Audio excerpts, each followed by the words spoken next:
বশিষ্ঠশ্চ বনশ্চ গৌতম মেধা তিথি দেবরাতা। ব্রহ্মার পুত্র সব এসে গেছেন, দেবর্ষী নারদ এসে গেছেন, বশিষ্ঠ এসে গেছেন, মরিচি এসে গেছেন, অত্রি পুলস্ত পুলক্রতু ভৃগুবঙ্গিরা। কিন্তু ম্রিয়মাণ ব্যক্তির কর্তব্য কি?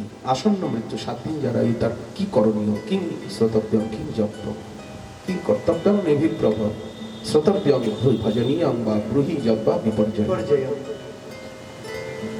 এদের মধ্যে কর্মী আছে, জ্ঞানী আছে, যোগী আছে, সবাই তো একমতের নয়। নানা মত নানা পথে, নানা মত নানা পথ চিরকালই আছে। নতুন কথা তো কেউ কিছু বলেনি।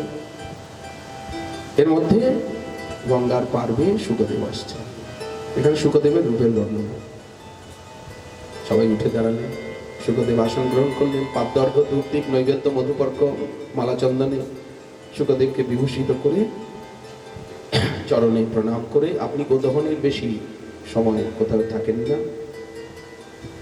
আমি কিছু প্রশ্ন করতে চাই। ম্রিয়মাণ ব্যক্তির কি কর্তব্য? আসন্ন মৃত্যু যা 7 দিন আগে তার কি করা উচিত? কি জপ করবে, কি দরকার? এইখানে প্রথম স্কন্ধ শেষ হয়ে যাচ্ছে। বরিয়ান এসতে প্রশ্ন কৃত লোকহিত নৃপ আত্মবিদ সম্মত পুংসাম শ্রোতব্যাদিষু ইয়াপরঃ শ্রোতব্যাদিনি রাজেন্দ্র নৃণাং শান্তি সহস্রশ অপশ্যৎসু গৃহেষু গৃহমেধিনাম নিদ্রয়া হ্রিয়তে নক্তম ব্যবয়েন চ ব্যয়ঃ তেষাং নিধনং পশ্যন্নপি ন পশ্যতি। শুকদেবের অভিভাষণ আরম্ভ হচ্ছে। দেখেছেন, আমরা সংক্ষেপে জিস্ট প্রথম স্কন্ধটাকে পুরো ক্রস করে ফেলেছি। কিছুই বলা হয়নি, কিছুই আমরা বলতে পারিনি, বলতে পারবো না, আমাদের ক্ষমতার বাইরে। আবার আগামীকাল এ সম্বন্ধে রইল আস্বাদনের আকাঙ্ক্ষা। আজকে আমাদের ভাগবতী কথা ঠিক 6টায় আমরা আপনাদের চরণ দর্শন প্রার্থী হব। আগামীকাল আবার 6টায়। এখন আমরা আরতি করব, সকলে উঠে দাঁড়াবেন। जिस देश में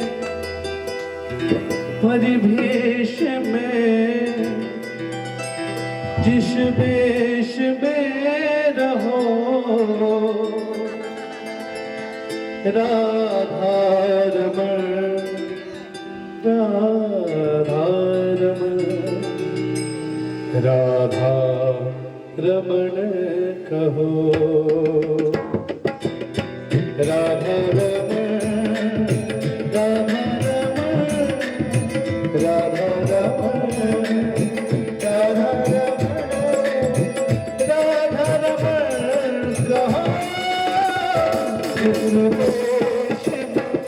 जिस देश में परिवेश में रहो